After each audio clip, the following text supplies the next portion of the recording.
Quais são os maiores desafios ao lidar com as frustrações e fracassos na vida profissional e como transformá-los em aprendizado e crescimento? Frustrações Essa questão e de fracassos. frustração, eu acho que as pessoas têm que começar a entender que frustração faz parte da vida, né? Ótimo. Porque assim, as pessoas não querem sofrer, não é possível. Né? Não temos essa opção. Não temos essa opção. A próxima, não, porque eu fico mal quando sou frustrada. Essa opção também não tem como tirar. Vai ter frustração, vai ter dor, vai ter... É a vida. A vida não é um playground, não é um parque de diversões. Eu ainda acho que a vida é uma faculdade. Ótimo. Eu sempre tomo a vida como uma faculdade. Não dá para você envelhecendo e as provas ficarem mais fáceis. Ótimo. Não dá. O caldo vai engrossando, né, Bia? O caldo vai engrossando. A diferença é se você reuniu informações, conhecimento, autoconhecimento, para dar soluções melhores para problemas que vão ser mais complexos. Eu acho. Porque, assim... a gente está numa cultura muito medíocre. As pessoas elas esperam muito pouco delas mesmas. Elas se frustram muito facilmente. Uma cultura assim do soft, uma cultura analgésica. Então tudo tem que virar uma analgesia. Assim, todo tipo de dor, de desconforto precisa ser tratado, precisa ser curado. Isso é uma loucura assim, sem tamanho. Com certeza. Não tem como você cumprir bem as suas obrigações sem passar por dores, por perdas, por frustrações. E tá tudo bem. É isso. Bem-vindo à vida. A vida é assim. Bem-vindo à vida. Tem regras. É que talvez o pai e a mãe contaram uma outra história, né? De que vai dar tudo certo, né? De que você vai ser feliz e realizado e vai se tornar uma pessoa incrível sem ter que passar por grandes provas e dificuldades. Não tem como forjar um caráter sem passar por dificuldades. O ouro, ele se prova no fogo. Exatamente. Né? E o justo se prova na dor. Victor Frankl, ele entra no campo de concentração e ele sai do campo de concentração maior, mais luminoso. Agora ele foi provado. Agora a teoria dele foi provada. Exatamente. Né? Agora ele sai assim, glorioso. É inquestionável, né? Claro. Porque qualquer um podia dizer, esse cara agora vai sair, vai se matar. Exato. Eu quero ver o que ele vai dizer para todos os seus pacientes, para aquele trabalho que ele fazia de prevenção de suicídio das mulheres. Eu quero ver o que ele vai fazer. E ele faz o que tem que ser feito. Você pega, por exemplo, um italiano, Primo Levi, que escreveu o livro É Isto um Homem. O Primo Levi foi prisioneiro dos campos de concentração. E assim como Frankl, depois ele se torna muito famoso, conferencista e escreve um livro. Só que o Primo Levi, ele mantém um rancor, um ódio. Ele sai dos campos de concentração, mas os campos de concentração não saem do Primo Levi. O que ele faz? Ele se suicida. Assim, era uma tragédia anunciada. Estava na cara que aquilo não iria acabar bem. Ele ficou no passado. Ele ficou preso no passado, ele não conseguiu se posicionar diante disso tudo, fazer disso missão, né? Fazer disso uma espécie de trampolim. Transcender o passado, de uma certa maneira. Virou uma pedra de tropeço para ele, aquele passado. Ele ficava revisitando aquilo com rancor, com mágoa, com ódio.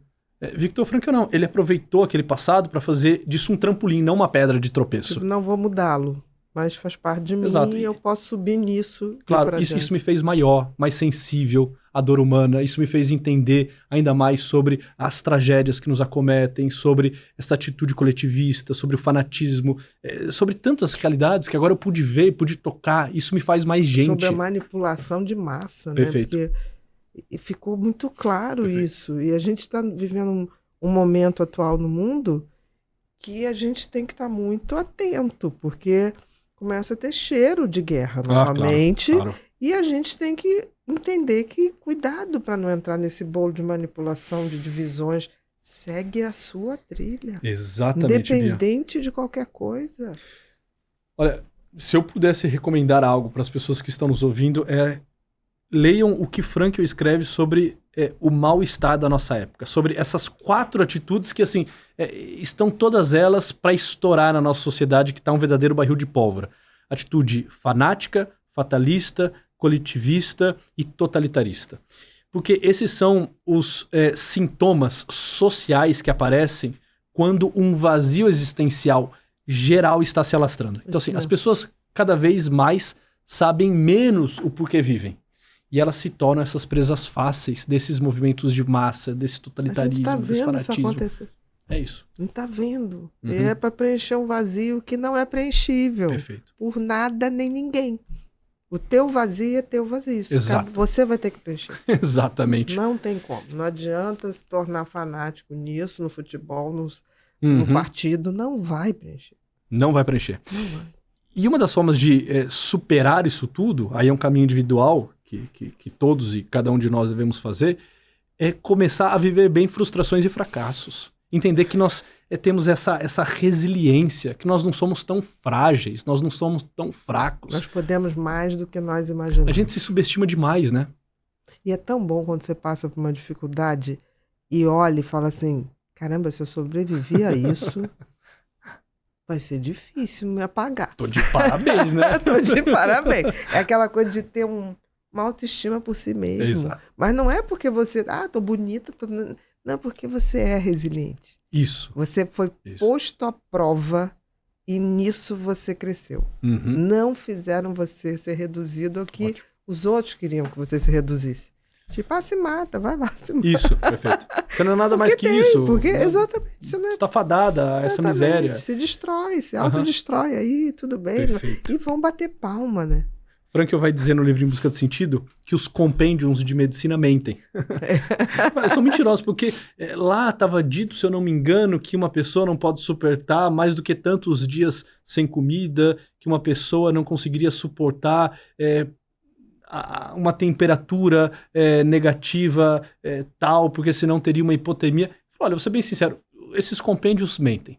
Nós ficamos no frio, com os pés necrosados, sem comer por dias, sem escovar os dentes por anos. Ele falou assim, eu nunca tive minha gengiva tão bonita. Ele falou assim, alguém tá mentindo, porque tem alguma coisa, se os compêndios fossem reais, todos nós teríamos morrido nos primeiros meses. E a verdade é que, assim, nós não só não morremos, como muitos, inclusive, se fortaleceram interiormente, isso, né? E assim, esse interior fortalecido fazia com que o físico... invisível. Exato. E a gente fica se subestimando. Coitado de mim, pobre de mim. Eu não posso suportar mais do que tantas horas de trabalho. Eu preciso dormir tantas horas. É claro, é importante ter uma boa alimentação, um bom sono, pelo amor de Deus. Se puder, vamos fazer isso, mas saber que tem uma força de reserva. Né? Isso, exato. Que se precisar, eu posso acionar. Ele chama isso de força opositora do espírito. Né? Um antagonismo psiconoético na teoria dele. Eu consigo acionar essa força de antagonismo, e essa força de antagonismo consegue me levar a lugares inimagináveis. Nós não somos tão fracos quanto imaginamos. Então a gente não pode ficar abrindo berreiro também a tudo, a todo momento, porque isso nos torna presas fáceis. Essa força teste, né? Sim. Eu acho tão bacana isso quando a gente se levar um pouco ao aposta extremo. Na vida, né? Claro. Tem horas que você tem que tomar decisões que você vai contra coisas que seriam... Não vale a pena fazer isso porque fulano vai achar isso, ou ciclano, ou então aquele grupo é um grupo muito... Aí você fala, não, mas não dá, não posso me trair. Ótimo. Eu não posso me trair.